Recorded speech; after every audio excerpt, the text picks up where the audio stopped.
harapkan berdiri dan bertepuk tangan di awal penampilan saya. Saya takut tidak mendapatkannya di akhir penampilan saya. Jadi paling enggak saya satu-satunya penampil yang belum apa-apa semua sudah tepuk tangan dan berdiri. Silahkan di-tweet, luar biasa, hebat, pecah, belum apa-apa sudah berdiri gitu. Oke, terima kasih semuanya tampil luar biasa. Semoga masih ada tawa yang tersisa ya.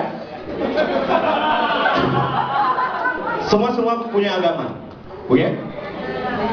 Kristen, Islam pasti kan ya? Siapa yang agama Islam? Angkat tangan.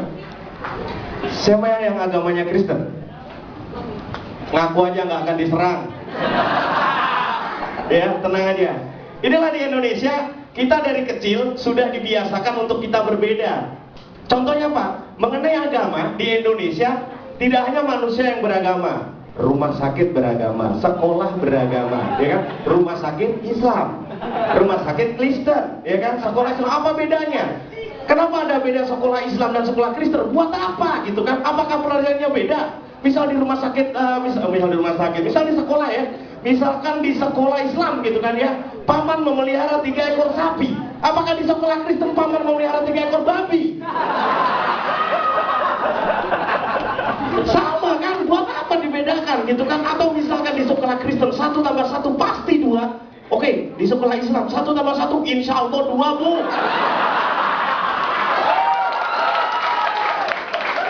Jadi buat apa kita dibedakan? Atau di rumah sakit, kalau kita panuan di rumah sakit Islam dikasih salep, di rumah sakit Kristen dikasih salib.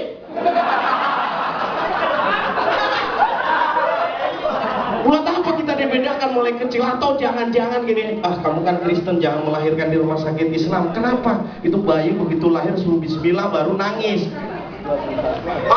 Itu kalau di Kristen. Kalau di Islam lain, bismillahirrahmanirrahim.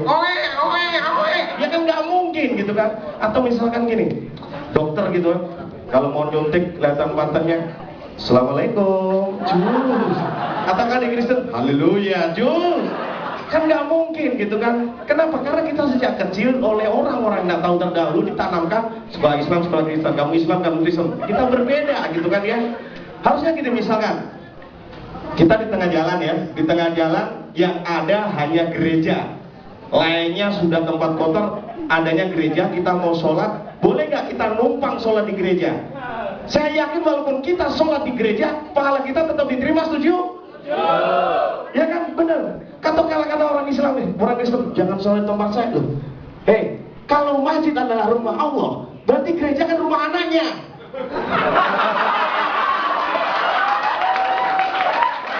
Iya kan? Benar kan? Rumah anaknya, kenapa masa numpang kita rumah anaknya nggak boleh, kalau peran bapaknya lo ya? Kecuali kamu sholat, ya kan di gereja, haleluya. Itu yang nggak boleh. Agama itu seperti PSK, semua orang bebas memeluk.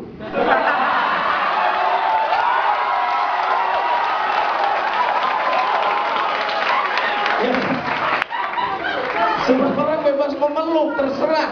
PSK yang bayar kita nggak ribut, ngapain agama bebas memeluk kita ribut, betul? Ini Tuhan pasti udah nyatet nih, kesalahan, dosa. Nggak apa-apa, tenang, saya punya triknya. Malaikat rokib dan atir adalah di lengan dan kiri kita, bunda betul? Jadi kalau kita habis punya kesalahan, goyang-goyang lah, jadi dia nggak bisa nulis.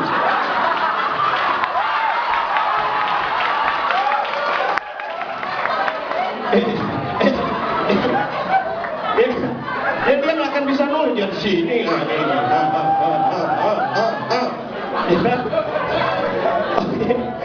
Oke, kita bebas lah untuk meluk agama kan. Burung gereja aja main ke masjid tenang-tenang aja.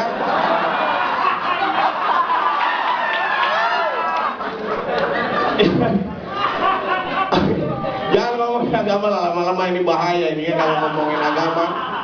FBI datang gitu kan nyerang, woi itu Akbar itu serang Akbar. Tenang aja, begitu mereka Allah Akbar, mari kita sama-sama sami Allah lupa hamidah.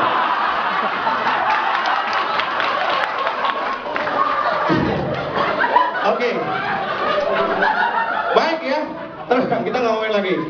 Siapa yang punya handphone sekarang berkembang pesat. Ada yang punya iPhone 5 atau 4 ya iPhone, semua gadget sekarang. Tapi menurut saya Semakin tinggi teknologi, banyak aplikasi itu rasis gitu. Menurut saya itu khusus orang-orang yang ganteng, nggak orang-orang jelek seperti saya. Di iPhone ada aplikasi yang tahu begitu kita foto kita aja bisa pengalaman besar gini, betul ada? Ada kan seperti itu kan rasis. Karena apa? Dia hanya bisa merubah orang ganteng menjadi jelek. Tidak ada aplikasi merubah orang jelek jadi ganteng. Yang ganteng Regi gitu kan, tepuk tangan buat Regi. Ganteng foto kasih tahu. Lucu ya. Saya nggak sudah seperti itu juga sudah bisa kayak gitu udah. Tapi repotnya, hebatnya begitu aplikasi itu saya coba, dia bisa merubah saya yang jelek menjadi lebih jelek. Semakin hancur saya ini ya. Dan juga kalau mengenai handphone, katanya handphone mempermudah pekerjaan kita. Handphone justru memperlambat. Jadi makanannya, aturan makan di Indonesia sekarang berubah. Makanan dihidangkan, doa makan. Sekarang makanan dihidangkan, difoto, diupdate, ya upload, dijawab, update betul, setengah jam kemudian baru dimakan. Betul? Makanan dihidangkan, oke, seret, foto, enak nih ya, lontong Garuda Pak Gendut enak nih. Temennya jawab, di mana itu? Sini dong, di mana? Jawab seret, baru dimakan. Lontong Pak Gendut sekarang kok nggak enak. Gitu, sekarang nggak enak jauh sana sini. Goblok kamera tadi kan nggak langsung dimakan. Jadi yang menyebabkan itu justru teknologi gitu ya. Kalian semua punya handphone dan katanya kalau jual beli handphone itu yang dinilai apa?